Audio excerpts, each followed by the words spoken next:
¿Cómo se escribió la Biblia? ¿Cuándo se escribió la Biblia? ¿Quién fue el autor de la Biblia? Estas son preguntas muy polémicas, especialmente porque hoy en día en la academia existe un estudio que se llama la crítica textual, que consiste en tomar textos bíblicos, analizarlos para tratar de comprender cómo fue su desarrollo, su composición. Existen muchas hipótesis de cómo se escribió el texto bíblico, particularmente el de la Torá, y estas hipótesis son, por ejemplo, la hipótesis documentaria, la hipótesis fragmentaria, la hipótesis suplementaria, hay varias, hay más. Y estas hipótesis tratan de explicar cómo fue el origen de la Torá. Y en la academia, obviamente, tienen muchas posturas. Dicen que se escribió en distintas épocas o que tuvo distintas fuentes y que luego hubo un editor que juntó las fuentes. Hay varias formas en cómo la academia explica. Y en este video voy a hablar de ese tema. Me encontraba en una charla que me invitaron a dar. Era una transmisión en vivo en un canal llamado DAT Ediciones, que yo recomiendo porque tiene contenido de índole académico de alto nivel. Y me preguntaron sobre esto, así me lo mostraron sobre la hipótesis suplementaria y yo expliqué cómo no sería tan descabellado pensar que la Torá sí fue escrita como una unidad y no como varias tradiciones, sino como todas estas hipótesis. Y eso lo desarrollo en el video, espero que les guste, porque hay que entender que a pesar de que hay varias hipótesis, siempre que nace una nueva hipótesis de cómo se escribió la Torá, hay otros planteamientos que no quiero decir que logran refutar, pero sí logran desafiar y en cierto modo logran desarmar muchos de los argumentos anteriormente planteados. Y esto es normal en la academia, y es normal en cualquier estudio donde se basa en suposiciones de ¿será que esta es la verdad? Entonces yo planteo, hago un planteamiento, pero luego llega otro académico que hace otro planteamiento y así sucesivamente hasta ir refinando la idea. Me parece que esto es un proceso importante que la humanidad debe hacer para poder llegar a entender cómo se desarrolló el texto bíblico. Entonces disfruten el video y aquí va.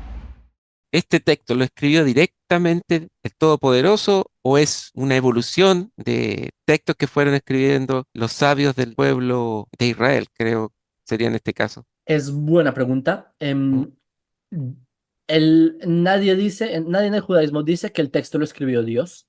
Nosotros no decimos que Dios escribió el texto, decimos que Dios transmite el texto, como que hay una Ujú. revelación. Em, Ahora, sobre el tema del Génesis en particular, em, entre los sabios de Israel hay quienes dijeron que el texto del Génesis fue un compendio de rollos que se tenían antes, como de tradiciones que el pueblo judío, el pueblo de Israel teníamos, y estas dieron a partir del Génesis. Esta, por ejemplo, es la postura de uno de los más grandes sabios del siglo pasado, que su nombre era el Rav Shem Tov Geffen. Entonces, él te propone que, ¿y por qué lo sale? Porque hay Midrashim, en la tradición oral se trae bastante de que estaba en Megilot, estaba escrito en pergaminos, estaba escrito. Entonces te viene, acá el Midrash nos explica que cuando nuestros antepasados, dice el Midrash así, que cuando nuestros padres estaban esclavos en Egipto, ellos no tenían aún la Torá, pero ellos cómo recordaban su historia, porque tenían Megilot, tenían rollos sobre lo que era el Génesis y la creación y Noé y todas estas cosas. Entonces, a partir de este Midrash, em, existe dicha postura. Obviamente tienes una gama más de posturas de que, ¿no? De que fue un texto revelado, todo esto. Sí consideramos, obviamente, que la Torah es revelada. Así es el judaísmo ortodoxo lo que plantea. Pero en cuanto al Génesis, básicamente sería eso. Y esto por tiempo quería abordar este tema que habíamos conversado anteriormente también con Jacob acerca de la hipótesis suplementaria, que tiene mucho que ver con lo que estábamos hablando, Mm. que afirma que el Pentateuco, es decir, el Humach, los cinco primeros libros de, del Tanaj o Biblia hebrea, fueron compuestos por varios escritores diferentes. Esto refleja un abrumador consenso académico sobre la autoría bíblica, incluso entre los eruditos que no suscriben la hipótesis suplementaria en particular. Bueno, dejémoslo hasta ahí. ¿Qué opinas tú de esta primera afirmación? Mm, ok. La teoría suplementaria viene a responder a un problema que se hace con la teoría, con la hipótesis documentaria. Que la hipótesis documentaria se plantea en el siglo XIX con Wellhausen, que plantea de que, siendo que hay tantos relatos en la Torá, e incluso nosotros vemos contradicciones en relatos de la Torá. Cuando sale Noé del arca, ¿el qué hace? ¿Planta un viñedo o hace un sacrificio? vemos dos relatos. Entonces empiezan a... es que todo, paréntesis, que nadie nos escuche. Todos los relatos de la Torá están contados dos veces, todos. Entonces, ve, acá viene Wellhausen, también una escuela también de académicos después de él, y empiezan a plantear, a desarrollar de que hay fuentes, de que había una fuente J, fuente I, fuente sacerdotal, deuteronómica, y empiezan a decir que la Torá fue hecha como cosiendo todas estas fuentes. Pero el problema es que no hay varias inconsistencias con esa hipótesis de Wellhausen, y así aparece la hipótesis documentaria. Perdón, la hipótesis suplementaria, que se desarrolla en los años 70, que ahí aparecen personas como Van Seters, como Schmidt, como Rendorf, que te empiezan a decir, no, no fue que se hicieron, que habían distintas fuentes y alguien las pegó, sino que había una fuente principal que era la deuteronómica, suelen decir, aunque también vemos ejemplos que es al revés, y encima de esa se hizo una fuente que es la fuente J durante el exilio, luego la fuente P, que es post-exilio, ¿sí? Que es la sacerdotal. Entonces, eso es para que el público que no está muy familiarizado con el tema. Hay problemas con este tema, que en verdad las fuentes hablan mucho entre sí mismas. Las fuentes, cuando tú tratas de descoser la una de la otra, es muy difícil. Te doy ejemplos. Cuando Jacob, cuando va y se duerme en el sueño este que va en Betel, se duerme en la fuente I y se levanta en la fuente J, según la academia, según estos, y Ujú. luego hace un monumento en la fuente I y luego se pone el nombre de Betel en la fuente J. ¿Qué pasa? Que si tú miras en cananeo, en idiomas cananeos, monumentos se dice Betelos y eso uniría a la fuente J con la fuente I. Entonces, para no alargarme mucho, ¿sí? Por cuestiones del tiempo, pero hay como que el texto habla mucho sobre sí. Hay otro problema con esta hipótesis, que hay demasiadas narraciones distintas sobre un evento. ¿En base a qué se armonizó? O sea, el autor, o sea, lo hizo cuando lo armonizó, le daban, porque este es uno de los problemas que que se traen ahí, es que en la hipótesis suplementaria, es que ellos dicen en la academia, en esta postura, aunque hay varias posturas, ¿sí? La suplementaria no es solo una escuela, hay varias escuelas, pero que los editores, que esto era un editor, sí, que estaba el texto primordial, principal, pero un editor quiso agregarle. Pero también dicen que al editor no tocaba porque le daba miedo. Pero entonces, acá hay una paradoja. ¿Al editor le da miedo tocar o no le da miedo tocar el texto? Entonces, es una de las tantas problemáticas que se le ha planteado acá y que en verdad hasta ahora no hay respuesta. En la hipótesis fragmentaria, también es difícil tratar de simplificarlo a tres fuentes. Y por eso es que incluso hay personas que plantean, no, es que no solo hay tres fuentes por eso, sino que está la fuente J, es compuesta por la I, por la N, que es del norte, por la C, que es del pacto, está la otra fuente, que es la fuente B, que es bridges, que son puentes, está la fuente M, que es milagrosa, está la fuente S, que son anti-Baal, está la fuente H, que es holy, que es como los sacerdotes de las labores de... ¿Sí me entiendes? Como que Sí, es un no rompecabezas encaja, grande, si es que, claro, como no claro. encajó, entonces metámosles más. Ujú. El redactor también, decir, no, bueno, hubo un redactor, pero es que el redactor también lo utilizan como un joker, como un as bajo la manga, porque muchas veces ocurre, como en el caso de los dos espías, que en el caso de los dos espías dice en la fuente Pi de sacerdotal que los dos espías estaban bien, pero luego te dice que la fuente J, solo Caleb estaba bien. Luego en números te pone que la fuente J dice que ambos estaban bien. O sea, con que se contradice mismo la misma narrativa en la postura académica. Por eso dicen que el editor, o sea, que fue el editor, como que el editor siempre juega esta carta de cuando no sé cómo responder la pregunta, el editor. ¿Sí me entiendes? El editor siempre encaja. Ujú. Cuando no sabemos qué más meter ahí. También no sabemos cuál fue el aporte, si era, quizás no fue un editor, quizás fue otra fuente, lo cual es otra paradoja, porque hasta cuántos editores hay, cuántas otras fuentes pueden haber. Hay muchos también, y esto es lo más loco. ¿Qué fue primero? ¿La fuente Pi de sacerdotal o la fuente deuteronómica? Hay investigaciones que muestran que la P se basa en la D. La fuente Pi se basa en la fuente D. Hay otras que dicen que la fuente D se basa en la fuente Pi. Hay unos que muestran que el lenguaje de Pi es anterior al del D y otros que muestran que el lenguaje es anterior. Entonces tampoco vemos consistencia en esto. Pero como yo iría directo a responder a esto es muy sencillo, o no muy sencillo.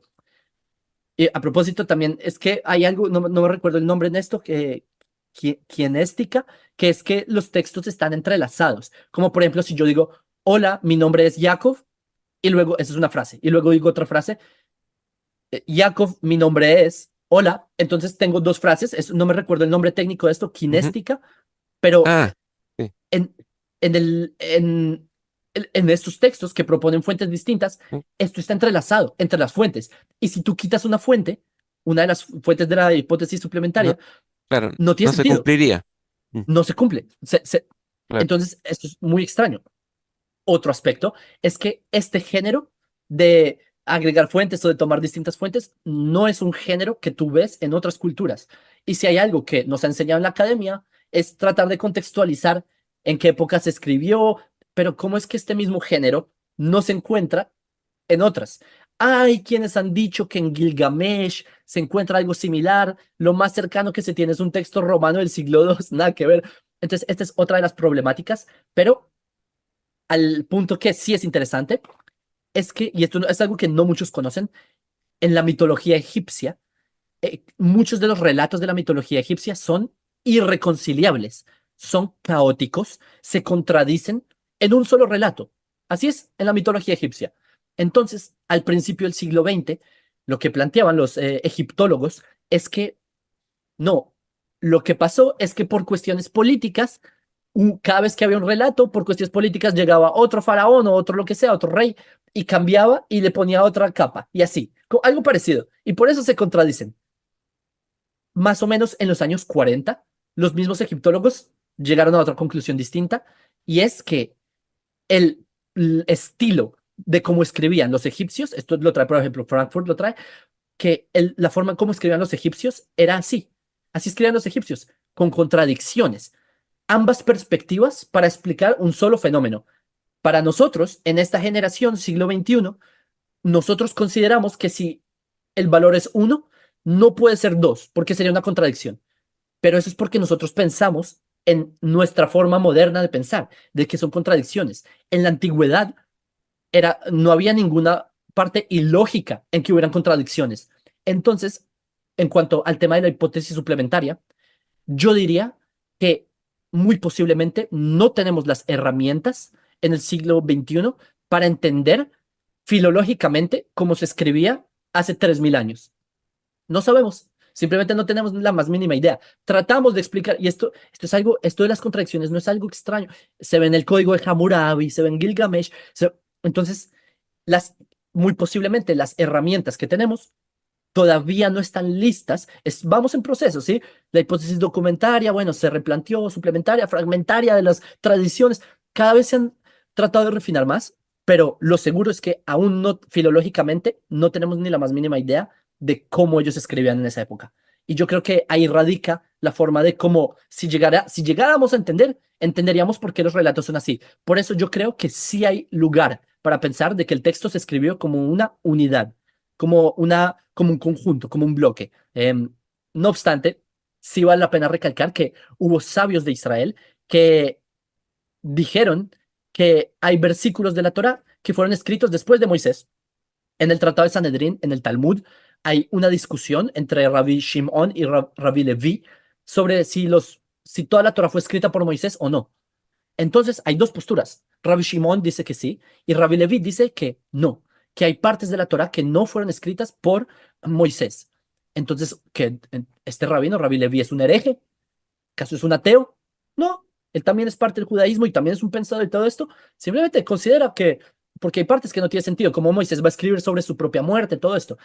Y estas no son posturas también distintas. También Ibn Ezra trae esto mismo, de que partes de la Torah fueron escritas posteriormente a Moisés. También Rabbi Yehuda Hasid trae esto. Partes, y acaso Rabbi Ibn Ezra, Rabbi Yehuda Hasid son apicoros, niegan herejes y niegan la Torah. No, son parte de la Torah y son de los más grandes sabios de la Torah. Entonces no veo ninguna dificultad en uno, la hipótesis suplementaria. Dos, entender que no es completa. No podemos creer que ya sabemos todo porque hay una hipótesis como la suplementaria, sino que hay otras herramientas que no hemos evaluado porque no hemos llegado a ellas aún para entender cómo quizás se pudo redactar. Sí, para los amigos le quiero comentar que la página se encuentra aquí pueden ver la dirección para ver esta interesante teoría que fue hecha por el doctor Lloré, que según entiendo, eh, es del movimiento reformista, ¿o no? No estoy seguro, no estoy seguro. Pero fue No conozco. eh, es una hipótesis que escribió una serie de libros entre el 2013 y 2017. Pero lo bueno que en esta página podemos ver toda su teoría eh, separada en colores. Eso es lo bueno o lo fácil para ver. Y según el color es la época eh, que fue escrito cada uno de los textos, según esta teoría, según esta hipótesis. Y para mí es llamativo ver que la primera parte no es la parte más antigua. Según esta teoría, correspondería a la época en que el periodo del exilio. Justamente la primera parte fue escrita en el momento del exilio en Babilonia. Eh, no Sabes, sé, ¿mm?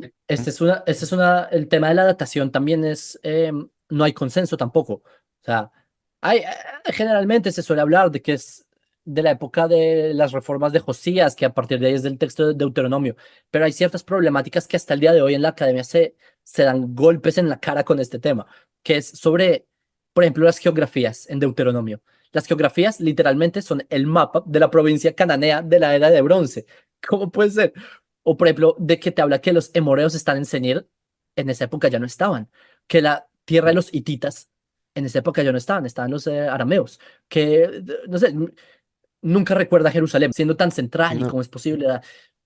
Lo que menciona, y tampoco recuerda el templo de Salomón. De hecho, lo que menciona de las estructuras del tabernáculo se parecen más a las estructuras cananeas antiguas. Entonces, ves que también sí exacto. tiene un recuerdo histórico mucho más antiguo que Sí, como lo tratan de datar. Las estructuras políticas no encajan con las estructuras de mercantes mencionadas ahí en la Torá. Los claro, es que precios, según esta hipótesis, más adelante comienzan los textos más antiguos en, en el, en el, pero en el Humach. he ahí que también, vas a ver también hay partes del que el mismo Tzemach Yoreh, él te va a decir que son del siglo VIII, pero es que el problema, o del siglo, te va a decir el siglo VII, me parece también, pero el problema es que también estas mismas fuentes que él te dice son fuentes que, por ejemplo, lo de los contratos con Jacob y Dinaya, te habla de fuentes que se parecen más a las fuentes del segundo milenio antes de la era común, de cómo eran los contratos en esa época, y no cómo eran los contratos del siglo en el que él lo trata de poner. La mención de caballos también. ¿Por qué no los menciona? Si son de esa misma época. Lo que sí menciona es cabellos, porque camellos estaban ya en la época, la zona mesopotámica, como en Génesis con Abraham. Ahí él no menciona esto. Y esto es una inconsistencia Tzemach Yoreh ahí. O por ejemplo, los nombres son perfectamente encajan con los nombres cananeos de la, sí, del principio de bronce. A diferencia de la época en que la Quetzalcoatl quiere poner, que son nombres teofóricos como Ahu y todo esto. O por ejemplo, la forma de escritura de He o Hu también encaja con la escritura más temprana. Hay cosas que incluso a él se le escapan. Me parece que tampoco su teoría es perfecta. No, claro que no.